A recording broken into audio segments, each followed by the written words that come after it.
It was 1964 in Detroit. While most of America's automakers were busy creating their own masterpieces, a small group of engineers at Pontiac was planning their own revolution, one that would change American streets for decades. They considered building a massive engine, but GM had a strict rule: no engines over 330 cubic inches in midsize cars. Instead of following orders, the Pontiac team installed a roaring 389 cubic inch V8 into a midsize framework. It wasn't just breaking the rules, it was rewriting what American performance cars could do.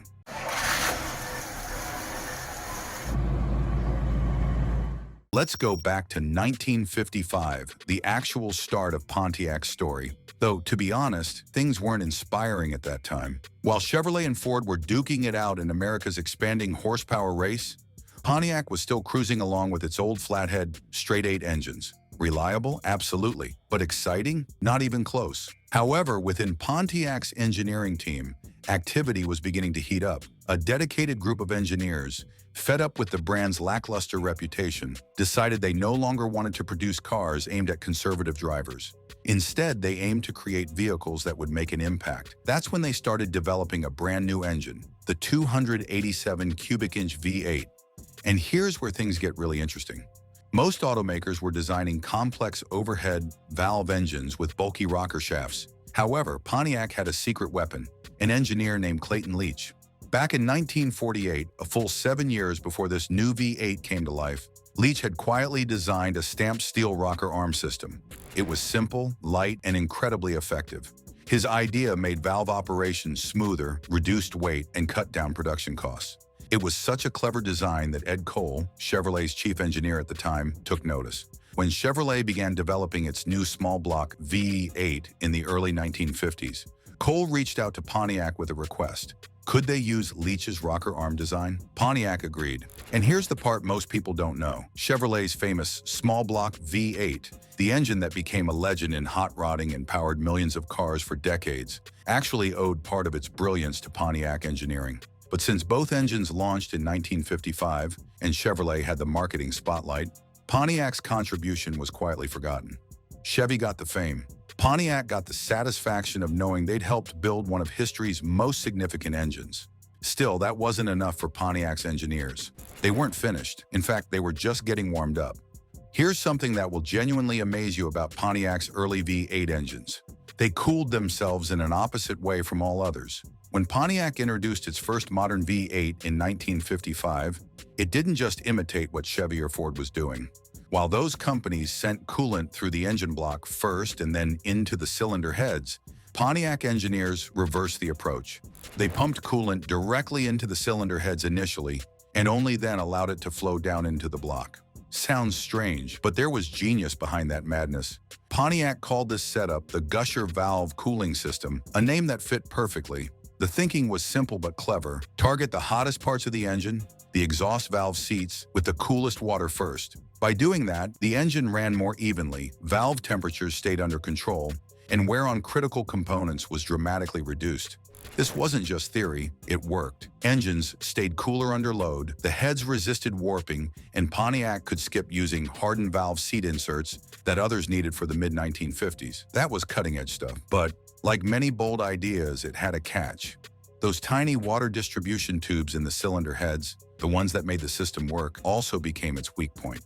Over time, they corroded, clogged up, and caused uneven cooling between cylinders. What started as Pontiac's clever engineering advantage slowly turned into a service headache.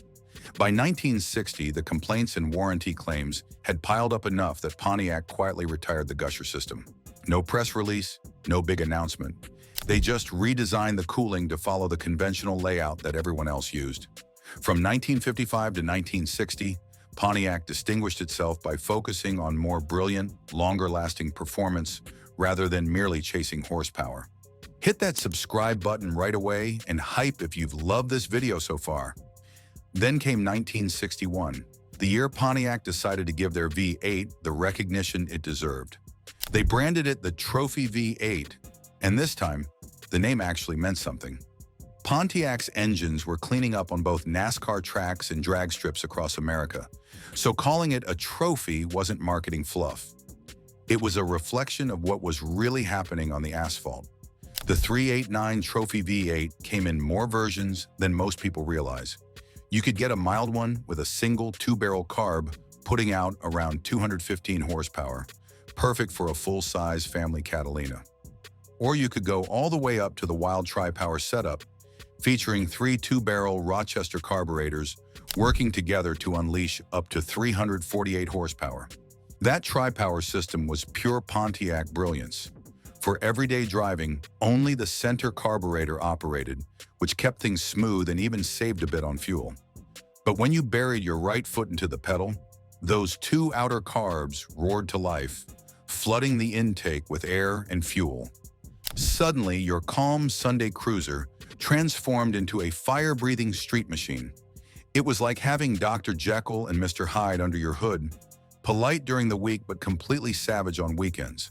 But the true revolution was still on its way, and it nearly never happened. Here's where the story takes a bold twist. Back in 1964, General Motors had a strict rule in place: no engines larger than 330 cubic inches in mid-size cars. The reason? GM wanted to keep its vehicles practical, family-oriented, and safely away from the growing street racing craze. But three Pontiac engineers, John DeLorean, Russell G., and Bill Collins, weren't about to play by those rules. They were rebels with a cause, determined to inject real performance into Pontiac's lineup. Instead of asking for permission, they found a loophole. They didn't create a new model, they made an option package. That clever little box on the Tempest Le Mans order sheet, labeled GTO, would change history forever. For just $295, buyers could tick that box and unleash a full-blown 389 Trophy V8, the same powerhouse from Pontiac's heavyweight Bonneville, into a car that weighed about 600 pounds less. What started as a quiet experiment exploded into a phenomenon. Management predicted 5,000 sales. By the end of the year, Pontiac had sold over 32,000 GTOs. The GTO wasn't just a car, it was a rebellion on wheels. It marked the birth of the muscle car era, proving that passion and clever engineering could outsmart corporate rules. But as the GTO's roar echoed through America's streets, few realized there was a hidden problem beneath that power, a flaw waiting to be exposed.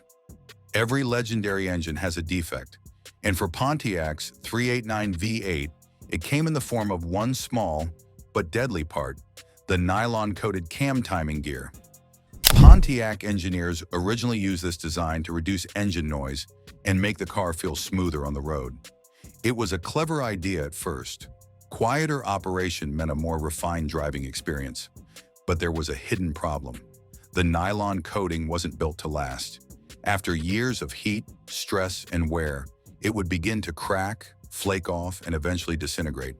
When that happened, the results were brutal. The timing gear teeth would strip clean off, throwing the camshaft and crankshaft completely out of sync. The engine would die instantly, sometimes in the middle of traffic or right after parking. One owner put it perfectly: "I drove home from work, engine running smooth as ever. Next morning, nothing, dead quiet." The only real fix was to replace the factory setup with a steel timing set, a lesson quickly learned by mechanics and Pontiac fans alike. Later versions, like the 1964 Tempest four-cylinder, came with a tougher steel chain design that could handle serious mileage without failure. For 389 owners, this wasn't just a mechanical flaw, it was a ticking time bomb. Everyone knew that if you wanted your Trophy V8 to stay alive, you replaced that gear before it took the whole engine down. While Pontiac's Trophy V8 was making headlines on the streets, something even crazier was happening behind closed doors: the Superduty program. It began quietly in late 1959, focusing on high-performance parts for the 389 engine. But by 1961, it had evolved into something far more serious: the 421 Superduty V8. These weren't everyday engines. They were built purely for racing. The 421 Superduty wasn't just a modified version of a street motor. It packed serious muscle: a forged steel crankshaft, lightweight aluminum pistons, dual four-barrel carburetors, and big aluminum exhaust manifolds. Pontiac rated it at 405 horsepower, but Motor Trend's dyno told the real story: 465 horsepower at the flywheel. And according to some GM insiders, The 1963 version could hit closer to 468 horsepower with just a single 4-barrel carb. Then came the run that shook the racing world. In August 1961, Hayden Proffitt took Mickey Thompson's 421 Superduty Catalina down the drag strip, blasting through the quarter mile in 12.55 seconds at 110 miles per hour. That made it the first car to hit the 12-second range in stock eliminator. From that moment, Pontiac was unstoppable, dominating both the drag strip and NASCAR tracks while everyone else tried to catch up. But Pontiac's reign didn't sit well with GM's top brass. By early 1963, the executives decided enough was enough. They worried about bad publicity, safety concerns, and the fact that their divisions were acting more like race teams than automakers.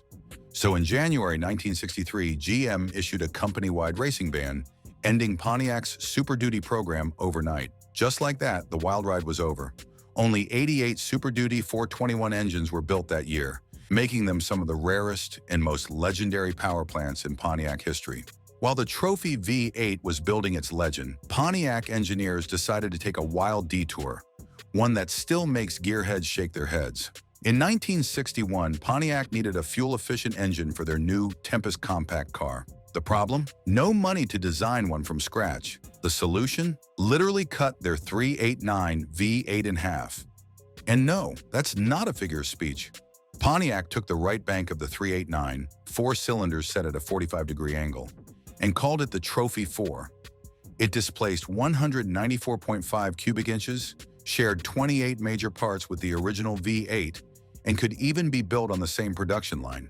Ingenious, yes, but smooth? Not quite.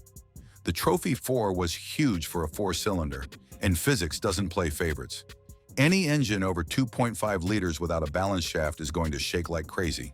Pontiac couldn't afford to add one, so they used the Tempest's unique flexible rope drive, a curved, torsionally flexible drive shaft, to absorb some of those violent vibrations. Did it work? Kind of. The Tempest could hit over 90 miles per hour and sipped gas compared to its V8 siblings. But it wasn't precisely refined. The vibrations were so intense that the air cleaner required side bracing. The generator had to sit on reinforced cast iron mounts, and even the exhaust system needed extra supports to prevent cracking. In the end, the Trophy 4 had a short but memorable run. It stuck around for just 3 model years before Pontiac quietly phased it out in favor of a smoother, more conventional V6. Still, it stands as one of the boldest and strangest engineering moves Pontiac ever made. In 1967, Pontiac retired the legendary 389 and replaced it with the 400 cubic inch V8. On paper, it looked like progress. More displacement, more power, but something had changed. The 389 had soul. It had earned its reputation through drag strip victories and street legends. The 400, for all its capability, felt like just another engine in the catalog. Look at the power numbers dropping year by year. Then the perfect storm hit. Insurance companies figured out the muscle car game and started charging young drivers triple premiums. Imagine paying $300 a year to insure a GTO while your buddy paid $100 for his Corolla. The 1973 oil crisis delivered the knockout punch. Fuel prices quadrupled overnight. Cars getting 9 miles per gallon weren't just impractical, they were financial suicide. New emissions laws forced compression ratios from 10-to-1 down to 8-to-1. The same 400 that made 366 horsepower in 1970 was barely wheezing out 200 by 1974. The muscle car era was over, but the Trophy V8's legacy lives on. Here's what made Pontiac's approach special. Unlike Ford or Chevy, they didn't mess around with separate small block and big block families. Every Pontiac V8, from the 287 to the massive 455, shared the exact external dimensions and engine mounts. Notice how all these different engines bolt in the same way. You could swap a 326 for a 455 without redesigning the car. Same architecture, same mounting points, just different bore and stroke combinations. Pontiac had created one unified engine platform that could power everything from family sedans to NASCAR winners. Today, a decent 1964 GTO will cost you $40,000. A pristine GTO Judge convertible? Over $1 million at auction. But the real value isn't in the price, it's in what these engines represented. Before Pontiac, performance was for the wealthy. After the Trophy V8, a kid working weekends could check a $295 option box and drive home with 325 horsepower. The Trophy V8 brought power to the people. When GM killed Pontiac in 2009, they didn't just close a division. They silenced the brand that dared to break rules and challenge accountants. The Pontiac Trophy V8 era burned bright but briefly, barely a decade at full strength. But in that short time, it completely changed what people expected from a car. This wasn't just an engine, it was rebellion forged in cast iron, cooled with reverse flow ingenuity, and fueled by the belief that cars should excite you. From Clayton Leach's innovative rocker arms to DeLorean's corporate rule-breaking, every chapter of the Trophy V8 story screamed the same message. Pontiac wasn't afraid to take risks, and that's why, even decades later, the sound of a Trophy V8 still turns heads. It's not just noise, it's attitude. What other corporate mistakes do you think changed automotive history? Drop your thoughts in the comments below, and if you want more stories about the engines that shaped America, hit that subscribe button. Trust me, we're just getting started. The Trophy V8 proved that sometimes the best engineering comes from breaking the rules, not following them. And honestly, we'll never see anything like it again. If this deep dive into Pontiac's wild legacy was worth the ride, make sure to hit the subscribe button for more stories about the engines, cars, and rule breakers that shaped automotive history. Share your favorite Pontiac moment or muscle car memory in the comments below, and keep the gearhead conversation alive. Until next time, keep the revs high, the stories louder, and never stop chasing the sound of freedom.